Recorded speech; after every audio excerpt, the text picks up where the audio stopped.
मान्यवर, ज्ञान की बातें करना बहुत आसान है, ज्ञानी बनना बहुत कठिन काम हुआ करता है, ध्यान रखिए। आप बोल तो देते हैं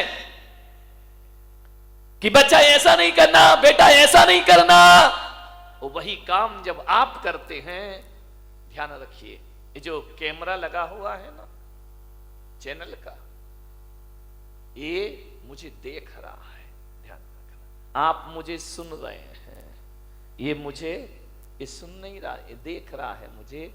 और एक बात याद रखना, छोटे बच्चे को कभी देखना, छोटा सा बच्चा जब धरती पर पैदा होता है ना, तो टकटकी लगाकर देखता है। हमारी पलकें ज्यादा झपकती हैं, बच्चों की पलकें नहीं झपकती हैं। वे टकटकी लगाकर किसी भी चीज को देखते रहते हैं। जैसे ये कैमरा मुझे टकटकी लगाकर देख रहा है, अब जो जो एक्शन मैं करूंगा वही वही कैमरा दिखाएगा, वही वही वह ग्रहण करेगा, और जो ग्रहण करेगा वो टीवी पर ले जा करके दिखा देगा।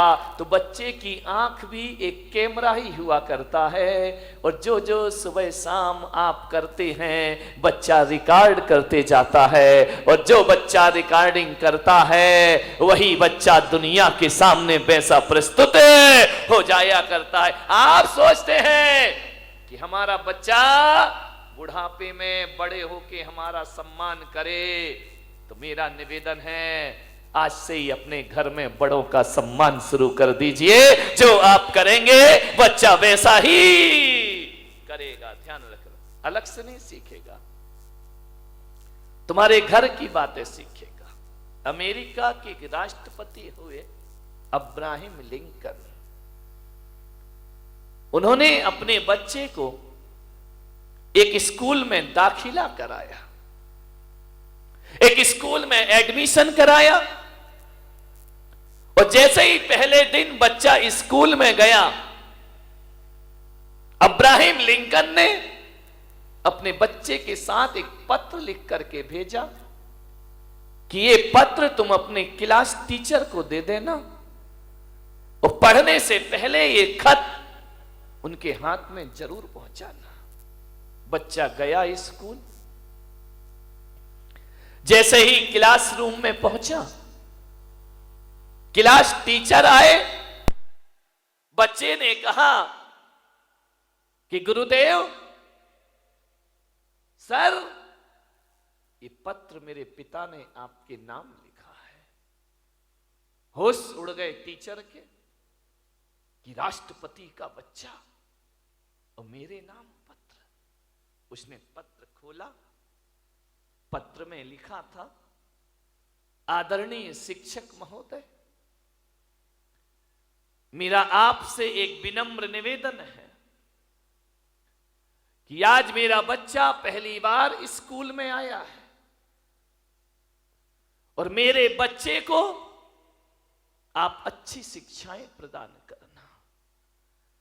मैं शिक्षक महोदय से आग्रह करूंगा कि जब मेरे बच्चे को पढ़ाओ तो ये सोचकर मत पढ़ाना कि अमेरिका के राष्ट्रपति का बेटा है, बल्कि ये सोचकर पढ़ाना कि ये किसी देश का भविष्य तुम्हारे सामने बैठा हुआ है, ये किसी देश की ताकत बैठी हुई है, एक इंसान का बच्चा है। मेरे बच्चे के सामने कोई वीआईपी व्यवस्था ना रखी जाए, और मेरे बच्चों को केवल अक्षरों का ज्ञान मत देना। शिक्षक महोदय, इसे किताबी ज्ञान के साथ साथ अनुभव का ज्ञान ज्यादा प्रदान करना। मैं नहीं चाहता कि मेरे बच्चे के पास बहुत बड़ी डिग्री हो या ना हो, डिग्री हो जाए कोई बड़ी बात नहीं है, लेकिन मैं ये नहीं चाहता कि मेरा बेटा डॉक्टर, इंजीनियर, आईएएस अफसर बन के निकले या ना निकले, लेकिन आपकी शिक्षाओं से मेरा बच्चा एक सच्चा और अच्छा इंसान बन करके स्कूल से निकले। ये राष्ट्रपति आपसे निवेदन करता है। अमेरिका के राष्ट्रपति कह रहे हैं किताबी ज्ञान ही नहीं, मेरे बच्चे को सिखाना कि बड़ों के साथ कैसे पेश आते हैं, बुजुर्गों के प्रति हमारे क्या भाव होना चाहिए, और मेरे बच्चे को समझाओ छोटों के साथ कैसा रहना चाहिए। और शिक्षक महोदय से मेरा निवेदन है कि मेरे बच्चे को ये मत सिखाना कि जिंदगी रेल की पटरी पर भाग रही है। मेरे बच्चे को एक चीज सिखाना कि जिंदगी सांप सीढ़ी का खेल हुआ करता है। उसे समझाओ कि जिंदगी में ऐसे भी लोग मिलेंगे जो सीढ़ियों का सहारा देकर तुम्हें ऊपर चढ़ाएंगे, और जिंदगी में ऐसे भी लोग मिलेंगे जो अपने बनकर सांप के समान डसेंगे और जिंदगी को नीचे ला करके पटक देंगे। जिंदगी एक सांप सीढ़ी का खेल है। यहां चढ़ाने वाले भी मिलते हैं और यहां उतारने वाले भी प्राप्त हुआ करते हैं। मेरे बच्चे को समझाना कि जिंदगी में उतार चढ़ाव आएंगे, सीढ़ी भी मिलेगी और सांप भी मिलेगा, लेकिन मेरे बच्चे को ये संस्कार देना कि जब जिंदगी सीढ़ियों पर ऊपर चढ़ी जाए तो अहंकार में फूलना मत, और जब कोई सांप डस ले तो निराशा में जिंदगी को बर्बाद करना मत। ध्यान रखिए। उस शिक्षक के लिए राष्ट्रपति ने निवेदन किया, मान्यवर आपका बच्चा स्कूल जाता है, क्या माँ बाप होने के नाते आपने क्लास टीचर को यह बोला है कि मेरे बच्चे को अच्छा इंसान बनाना? नहीं बोला ना। क्लास टीचर यदि मार दे तो तुम लड़ने को तैयार हो जाते हो, तुम उसके खिलाफ केस करने को तैयार हो जाते हो। और हमारा एक जमाना था, यदि स्कूल में मार पड़ती थी तो घर में आके डबल मार पड़ा करती थी कि शिक्षक ने यदि तुझे मारा है तो जरूर तूने कुछ गलतियां की होंगी। हमें कभी प्रोत्साहन नहीं मिला करता था, हमें कभी नहीं कहा जाता था कि टीचर ने मारा है तो चलो हम उससे बात करेंगे।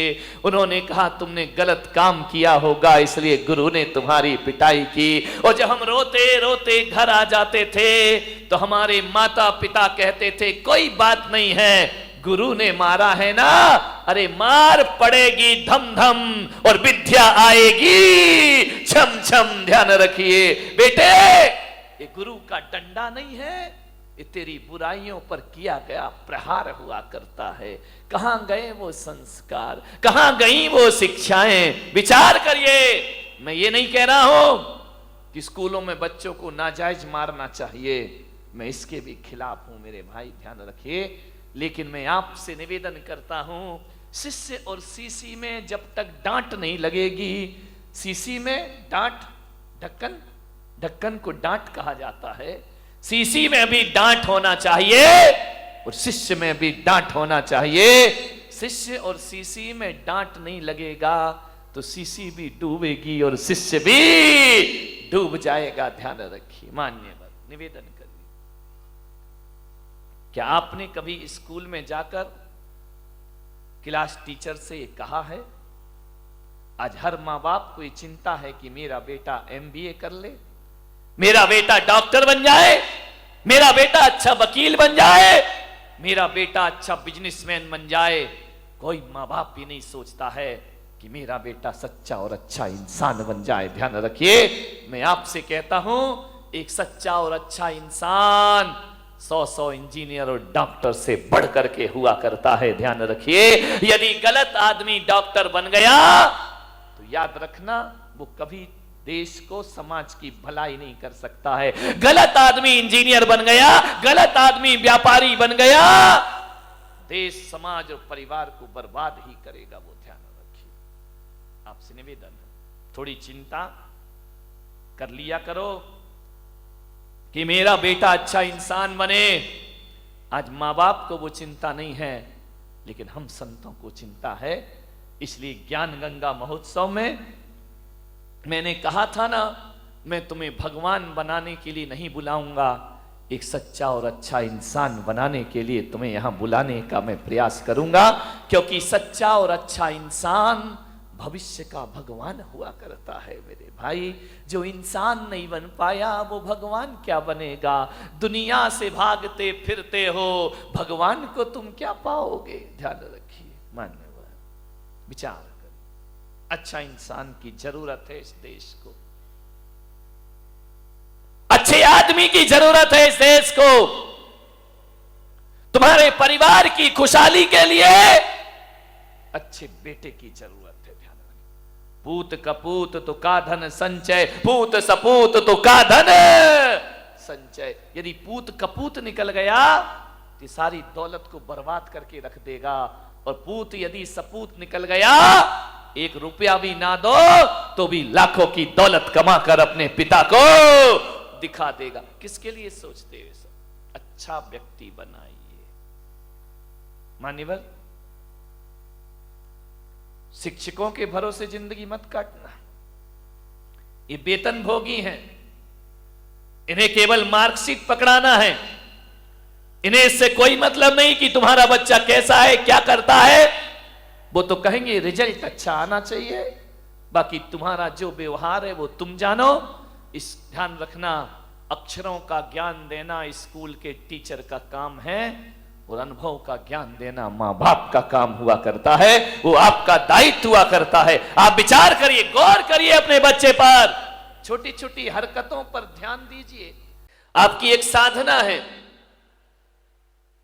आपकी बहुत बड़ी जिम्मेदारी है। आप समझदार प्राणी हैं, जानवर ना समझ प्राणी है। ध्यान रखना, जन्म देना ही कोई बहुत बड़ी प्रक्रिया नहीं है, जीवन देना उससे बड़ी प्रक्रिया होती है। जन्म की साधना तो केवल 9 महीने होती है, लेकिन जीवन की साधना तो जिंदगी भर करना पड़ती है, तो भी जीवन कम पड़ जाया करता है। जिंदगी भर की साधना है, एक तपस्या है। मान्यवर, बच्चों को लाड़ प्यार ही नहीं, संस्कार भी दो। आपके पास पैसा है, आपके पास दौलत है, आपके पास रुपया है, बच्चा कहता है मोबाइल चाहिए, आप मोबाइल दे देते हैं। बच्चा कहता है लैपटॉप चाहिए, आप लैपटॉप दे देते हैं। दीजिए, मेरा कोई विरोध नहीं है। बच्चा कहता है गाड़ी चाहिए, बच्चा कहता है मोटरसाइकिल चाहिए, आप मोटरसाइकिल दिला देते हैं। और बच्चा कहता है कि कार चाहिए, आप कार दिला देते हैं। लेकिन मैं पुलक सागर तुम्हारे बच्चों को ना तो मोबाइल दे सकता हूं, ना तुम्हारे बच्चों को मैं लैपटॉप दे सकता हूं, ना तुम्हारे बच्चों को मोटरसाइकिल दे सकता हूं, ना मैं तुम्हारे बच्चों को महंगी महंगी कार दे सकता हूं। लेकिन पुलक सागर के इस यहाँ पर आएंगे, पुलक सागर के दरबार में आएंगे, तो ध्यान रखना, एक कार मैंने भी रखी है अपने पास, और वह एक कार है जो मैं सारे देश को दिया करता हूं। आज तुम्हारा बच्चा रूठे कार के लिए, तो एक बार उसे मेरे पास लेकर के आना, मैं उसे कार दिलाऊंगा। ध्यान रखना, मेरे पास अल्ट्रो तो नहीं है, मर्सिडीज नहीं है, वैगनार नहीं है। मेरे पास यदि कोई कार है तो एक कार है जिसकी हर घर को आवश्यकता है, और पुलक सागर के पास कोई कार है तो वह संस्कारों की कार है। संस्कार की कार पकड़ा दी जाए तो जिंदगी अपने आप समझ। संस्कार की कार बांटा करता हूं, संस्कार की कार में बैठो, जीवन को आनंद में परिवर्तित कर दीजिए। मान्यवर, सोचना है, बच्चों का जीवन बनाने से पहले हमें अपना जीवन बनाना जरूरी है। बच्चे दर्पण हैं, जो हम करते हैं वो बच्चों को दिखाई देता है, और जो दिखता है बच्चा वही सीखता है। एक बात ध्यान रखना, 21वीं सदी है, ज्यादा औलाद को सिखाने की कोशिश मत करना। तुम कुछ सिखाओगे उससे पहले वो तुम्हें सिखा के रख देगा। संभलो इस औलाद से, सबके मुंह लग जाना, बच्चों के मुंह कभी मत लगना। बड़े होशियार होते हैं ये बच्चे, बड़े होशियार होते हैं। आज के युग में 21वीं सदी में मूर्ख बच्चों का पैदा होना बंद हो गया है। अब बुद्धू औलाद पैदा नहीं हुआ करती है, अब तो बहुत समझदार औलाद पैदा हुआ करती है, बड़ी पढ़ी लिखी औलाद पैदा हो रही है। जो तुम्हें नहीं आता वो बच्चों को आ जाता है। हो सकता है कि आपको पूरा मोबाइल चलाना भी नहीं आता हो और आपकी औलाद खटखट मोबाइल चला करके दिखा दे, आपसे कह देगी पापा तुमको तो कुछ आता ही नहीं। बच्चे बड़े होशियार हैं, बच्चों को ज्यादा सिखाने की गलतियां मत करना, नहीं तो बड़ी दिक्कत हो जाएगी। एक निवेदन है मेरा, ये बच्चों को सिखाओगे तो बिल्कुल नहीं सीखेंगे, सिखाने से नहीं सीखेंगे। एक पति पत्नी मेरे चरणों में आए, छोटा सा बच्चा था। बच्चों ने कहा बेटा महाराज के पैर पढ़ो, महाराज को नमस्कार करो, महाराज को नमोस्तु करो। बच्चा करने को तैयार नहीं, वो तो अकड़ के खड़ा। अरे बोले बेटा नमोस्तु, बोले नहीं करूंगा। अरे मैंने कहा गजब है भाई, 3-4 साल का बच्चा वो माँ बाप का कहना मानने को तैयार नहीं।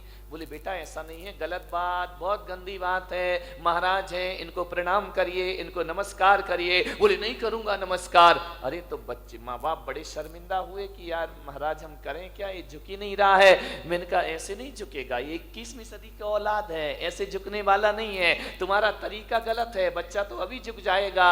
तो बोले कैसे झुक जाएगा बच्चा।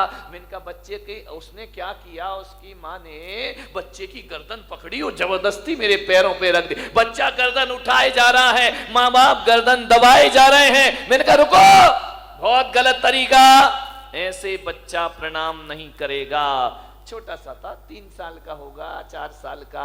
मैंने माँ बाप से कहा बच्चे की गर्दन छोड़ो, बच्चे की गर्दन से हाथ हटाओ। माँ बाप ने हाथ हटाया। मैंने कहा तुम दोनों हाथ जोड़ो। माँ बाप ने हाथ जोड़े। बच्चा छोटा सा था, उसने ऊपर देखा, मम्मी पापा हाथ जोड़ रहे, बच्चे ने भी हाथ जोड़ लिए। मैंने कहा अब तुम प्रणाम करो, नमस्कार करो। जैसे ही उन्होंने धोख लगाई, बच्चा भी लेट करके प्रणाम करने लगा। मैंने कहा ध्यान रखना 21वीं सदी है, ये सिखाने से नहीं सीखेगी, ये दिखाने से सीखा करती है। जो आप दिखाएंगे बच्चा वैसा सीख जा। ध्यान रखना है, बच्चों का पालन पोषण करना, उन्हें संस्कार देना, आपको जिंदगी भर तपस्या करना पड़ेगी। बच्चों की परवरिश करो। कैसे करना है उनकी परवरिश? सिखाने से नहीं, दिखाने से। जो आप दिखाएंगे बच्चा वही करेगा। 2 बच्चे लड़ रहे थे, मैंने बुलाया, मैंने कहा बच्चे लड़ते क्यों हो? बोले किसने कहा हम लड़ रहे थे? अरे मैंने कहा यार तू उसको मार रहा था, गाल में चांटे लगा रहा था। बोले हम लड़ थोड़ी रहे थे। तो मैंने कहा ये क्या कर रहे थे? कोई ड्रामा कर रहे थे? क्या कर रहे थे? कोई प्रैक्टिस कर रहे थे? बोले नहीं महाराज हम ना लड़ रहे थे ना कोई ड्रामा कर रहे थे। तो मैंने कहा क्या हो रहा था? तुम मार तो रहे थे उसके गाल में। बोले मैं मार नहीं रहा था महाराज, हम दोनों बच्चे तो मम्मी पापा का खेल खेल रहे थे। अब विचार करिए। मैंने कहा मम्मी पापा ऐसे होते हैं? बोले हाँ ऐसे ही तो मम्मी को मारते हैं, वही खेल हम यहाँ पर। ध्यान रखना, जो तुम करोगे बच्चा वही सीखेगा। ध्यान